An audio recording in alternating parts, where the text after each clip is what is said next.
Welcome to another Word of the Week. Welcome to our weekly wow.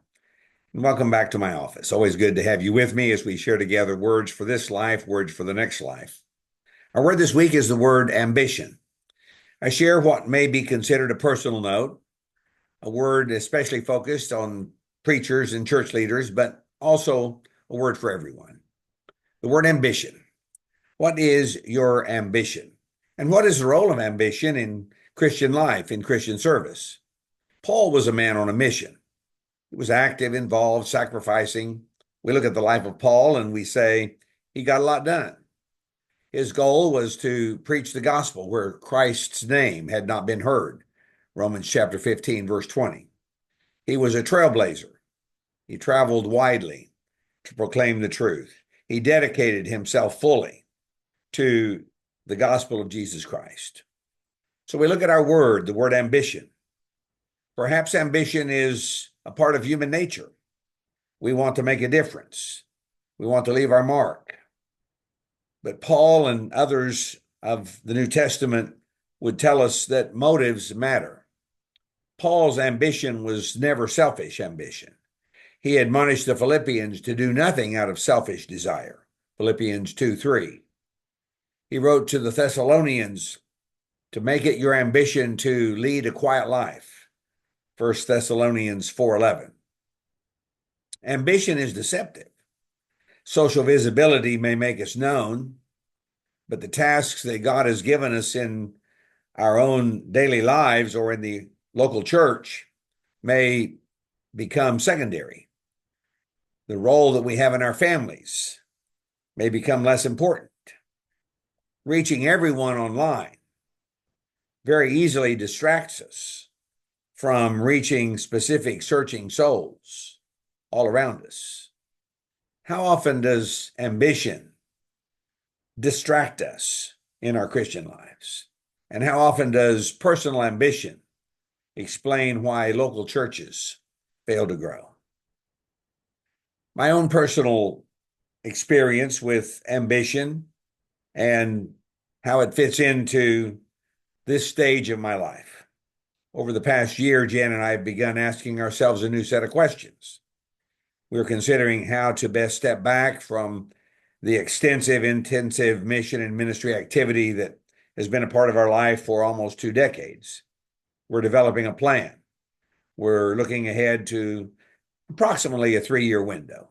We're praying for God's guidance. We anticipate a significant change in the way our lives are organized by the time our 80th birthdays roll around. As we contemplate our future, how to invest our lives, what we can do, what we should do now, and what will come next, what the future will hold. We're asking about the best use of our time and our energy, our lives. How can we glorify God in aging, calm, focused, encouragers, sharing insights? The quiet life that Paul wrote to the Thessalonians about is coming into clearer focus. Heritage and legacy are serendipitous. They're byproducts. They're not the final goal. They're not sought or attained by ambition. I look back and I wonder sometimes if I've done a good job of balancing who God calls me to be and my desire to be visible in the world. How often does our desire to be celebrated, our desire to be known, overwhelm our call to simply be competent, faithful, committed servants where it is that God has placed us? We may not be in a position to live a life that could be described as the quiet life, at least not in every moment of our lives. But the question of ambition provides helpful guardrails. Do I work for me or do I work for God? Why do I work so hard? And how much of my ambition is selfish? What does the quiet life look like in my life, in your life right now? And do we desire that kind of life? I think I see more clearly as I've grown older. The quiet life is not about how much I work. It is about the calm, joyful, relaxed, peaceful presence of God in my life each day. It's about knowing Christ. It's about time to wait on the Lord, time to serve Him gladly, in whatever place he puts me, according to the gifts he's given me. And I say, that will be enough. So I pray for you, that kind of life, not filled with selfish ambition or personal ambition, but a life of walking with the Lord and knowing him and becoming his more fully each day. Remember that God loves you. I love you. That's the way it's going to be.